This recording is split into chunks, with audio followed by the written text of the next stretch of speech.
আসসালামু আলাইকুম। আশা করি সবাই ভালো আছেন। আজকে আমরা ইলাস্ট্রেটরের মাধ্যমে একটা টি শার্ট ডিজাইন করে দেখাবো।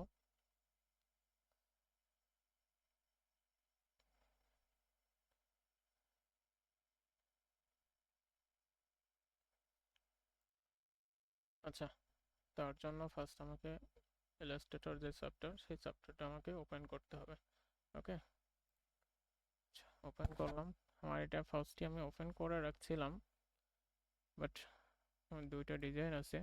আমরা এটাকে আজকে একটু কাস্টমাইজ করব। ওকে, তো কাস্টমাইজ করার জন্য আমাদের টি শার্টের মেইন যেই মাপটা মেজারমেন্টটা সেটা এখানে সঠিক না। আমরা নতুন একটা আর্টবোর্ড নেব। আর্টবোর্ড নেওয়ার পরে যেহেতু আমরা এটাকে প্রিন্টে কাজ করব, সো আমরা প্রিন্টে যাব, F4 গেলাম, এখান থেকে পিক্সেল করে নেব। আমাদের টি শার্টের জন্য রাইট যে মাপটা সেটা হচ্ছে 4500 ইন্টু 5400। আচ্ছা, টি শার্ট ডিজাইন করার জন্য আমরা সব সময় এই যে কালার মোড আছে না, কালার মোডটাকে অলওয়েজ 8 GB করে নিব। ওকে, 8 GB করে নিয়ে দেন ক্রিয়েটে ক্লিক করব। আমাদের কাছে একটা আর্টবোর্ড চালু হয়ে গেছে। আমরা এই ডিজাইনটিকে এইখানে অ্যাপ্লাই করব। ওকে, তো তার জন্য এখান থেকে আমাকে একটা, এখানে যেহেতু সাদা, আমি তো অবশ্যই সাদার পরে সাদাটা পেস্ট করতে পারবো না। সো তার জন্য এখান থেকে আমাকে রেক্টেঙ্গেল নিতে হবে। রেক্টেঙ্গেল নিয়ে মাউসের রাইট বাটন ক্লিক করতে হবে, দেন এখানে সেম 4500 তো 5400 পিক্সেল নিয়ে এখান থেকে কালারটাকে একটু চেঞ্জ করে দিবেন। চেঞ্জ করে দিয়ে এটাকে অ্যালাইন করবেন। আমাদের ডিজাইনের অ্যালাইনমেন্টটা সবচেয়ে বেশি ইম্পর্টেন্ট। এটাকে অ্যালাইনমেন্ট যতক্ষণ না করবেন ততক্ষণ আপনার ডিজাইনটা ঠিক মানে ক্লিয়ারলি হবে না এবং সুন্দর লাগবে না। সো আমাদের সুন্দর করার জন্য ফার্স্ট আমাকে অ্যালাইনমেন্ট করতে হবে। ওকে, সো এটাকে অ্যালাইন করে Ctrl+2 দিয়ে লক করে নিলাম। দেন এই ডিজাইনটাকে এটাকে শিফট ধরে এইটাকে গ্রুপ করে নিয়ে এখান থেকে ড্র্যাগ করে এই পেজে নিয়ে আসলাম। ওকে ওকে, সো এইটাকে আমার এইখানে অ্যাপ্লাই, সো দুইটাকে সিলেক্ট করে দেন আবার ফার্স্ট অ্যালাইনমেন্ট। ওকে, অ্যালাইনমেন্ট করে এটাকে সুন্দর করে একটু সাজিয়ে নেবেন।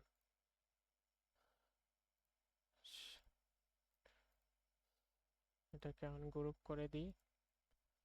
দেন এই দুটাকে আমরা একটা কালার দিয়ে দিই, রেড কালার দিলাম। রেড কালার যেহেতু ব্ল্যাকের উপরে রেড কালারটা একটু সুন্দর লাগে, দেখতে ভালো লাগে, তার জন্য রেড কালারটা দিয়ে দিলাম। এবং এই যে লেখাগুলো আছে এইগুলোকে আমরা কালার অ্যাপ্লাই করব। তার আগে আমরা এটাকে আনগ্রুপ করে নিলাম, আবার এটাকে একটা কালার দিয়ে দিই। সো এখানে তো কালার, আমাদের কালারের কোনো তো আইডিয়া নাই। সো আমরা একটু ওয়েবসাইট থেকে ভিজিট করে আসি।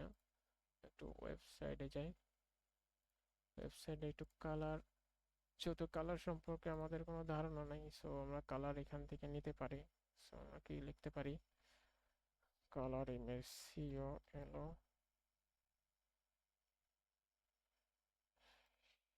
কালার ইমেজ সার্চ করলাম। এখান থেকে ইমেজে যাই, অথবা আমরা এটাকে না করে আমরা টি শার্ট দেখতে পারি। TSHIRT, যেহেতু আমরা টি শার্ট করতেছি, আমরা টি শার্ট ইমেজ একটু চেক করতে পারি। আচ্ছা, এখানে শুধু কালারই আসতেছে,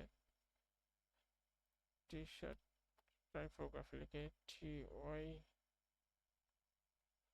টাইপোগ্রাফি টাইপোগ্রাফি এটাকে সার্চ করি, এই যে চলে আসছে আমাদের কাছে। তো এখান থেকে একটা কোনটা নেওয়া যায়, আচ্ছা এটা আমার কাছে ভালো লাগতেছে, এটাকে কপি করলাম, দেন ইলাস্ট্রেটর আসলাম, এখানে কন্ট্রোল V দিয়ে পেস্ট করে দিলাম, এটাকে একটু বড় করে নিলাম।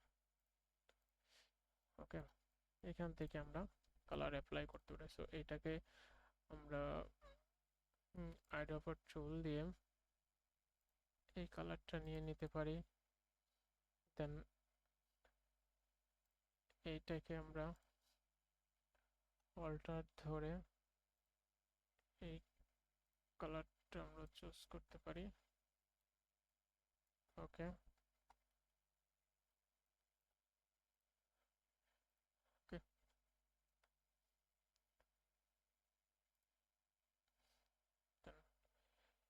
এটাকে ওকে, আমরা টি শার্টে সবসময় বেশি কালার ইউজ করব না, 2টা থেকে 3টা কালার ইউজ করলে বেটার হবে। সো আমরা এখানে 2টা হয়েছে, আমরা এই 2টাকে জাস্ট ওকে, আমরা লালটাও দিতে পারি। সো লালটা এখান থেকে আইড্রপারের সাহায্যে নিতে পারি, দেন এটাকে আমরা এই কালারটা খুব অনেক ভালো লাগছে, সো এই কালারটাকে এখানে দিয়ে দিতে পারি। ওকে, এটাকে আমরা সরিয়ে দিলাম।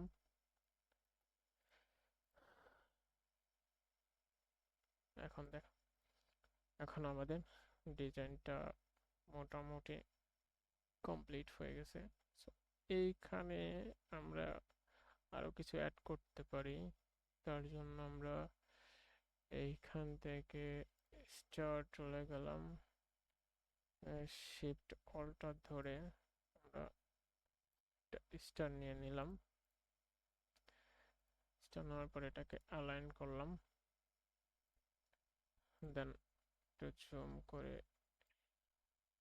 একটু সুন্দরভাবে মিডিল করে নিলাম। ওকে, এখন মোটামুটি আমাদের ডিজাইনটা ভালো লাগছে। সো আমরা এভাবে যতগুলো ডিজাইন আমরা করতে পারি, আমাদের নিজের মতো করে ক্রিয়েটিভিটি, মানে যে যতভাবে আইডিয়া করে আপনি একটা টি শার্ট ডিজাইন করবেন, ততই আপনি ডিজাইনটা ইউনিক হবে। সবসময় ইউনিক করার চেষ্টা করবেন, যেহেতু আমাদের এটা একটা সিম্পল ডিজাইন আগে করে রাখছিলাম, দেন এটাকে জাস্ট একটা আর্টবোর্ড নিয়ে দেন কালার অ্যাপ্লাই করা হয়েছে। ওকে, তো এইটাকে আমাদের সেভ সেভ করতে হবে। সো আমরা যখন সেভ করব তখন অবশ্যই আর্টবোর্ডটাকে অল্টার কন্ট্রোল 2 দিয়ে আনলক করে নেবেন, সবসময় আনলক করবেন, এবং যদি গ্রুপ থাকে তাহলে গ্রুপকে অবশ্যই আনগ্রুপ করে রাখবেন, দেন সেভ করবেন। সো সেভ করার জন্য ফাইলে যাবেন, ফাইলের থেকে সেভ অ্যাজ, এখানে আপনি এই নাম দিয়েও সেভ করতে পারেন, অথবা আপনার মতো আপনি একটা কিছু আপনার মতো আপনি একটা লেখা দিয়ে একটা ফাইলে সেভ করে রাখতে পারেন। তো আমরা এখানে this the nature of life এটাই দিয়ে আমরা সেভ করব, this is the nature of life. আপাতত এটা দিয়েই সেভ করি। ওকে, সেভ 2020 থাকবে, এখানে সেভ করব। এবার সবচেয়ে তো ইম্পর্টেন্ট যেটা হচ্ছে সেটা, এটা যখন আমরা সেভ করব তখন এই ফাইল তো সেভ করবো, দেন আমরা যদি এটাকে শাটারস্টকে আপলোড করতে চাই তাহলে এটাকে আমরা সেভ করতে পারি। ফাইলে যাবেন, ফাইলে থেকে সেভ অ্যাজ থেকে এখানে এই যে ইলাস্ট্রেটর ইপিএস এটাকে ওকে করবেন, দেন সেভে যাবেন, এইখান থেকে আপনি ইলাস্ট্রেটর 10 করে দিবেন। যেহেতু আমরা শাটার স্টকে আপলোড করবো, তো শাটার স্টকে আপলোড করার জন্য ইলাস্ট্রেটর 10 ইউজ করবো, কেননা অন্যান্য যদি আদার্স এগুলো দেখেন, সিসিপিএস আছে, CS6 ইপিএস, CS5 ইপিএস, সেগুলো তো আমাদের যেগুলো এটা যখন বাররা চেক করবে তখন তো ওনাদের কাছে ইলাস্ট্রেটর আমরা 24 ইউজ করি, ইলাস্ট্রেটর 24 নাও থাকতে পারে। তো তার জন্য আমরা ইলাস্ট্রেটর 10 ইপিএস এটা ইউজ করব যে কোনো কম্পিউটারে বা যে কোনো ইলাস্ট্রেটরে এটা ওপেন হবে। দেন ইলাস্ট্রেটর 10 দিয়ে ওকে, ওকে, এই তো আমাদের সেভ হয়ে গেছে। আর এটাকে আমরা দেখব আমাদের সেভ হয়েছে কিনা ডেস্কটপে। হ্যাঁ, এই যে এই একটা ফাইল, দেন একটা ফাইল। ওকে, ওকে, আজকের মতো ভিডিও এখানেই শেষ। আশা করি সবার কাছে ভালো লাগবে, এবং ভিডিওটা যদি ভালো লেগে থাকে অবশ্যই সাবস্ক্রাইব করবেন, অ্যান্ড দেন লাইক, কমেন্ট এবং বন্ধুদের মাঝে শেয়ার করবেন। ধন্যবাদ। Thanks for the watching my video.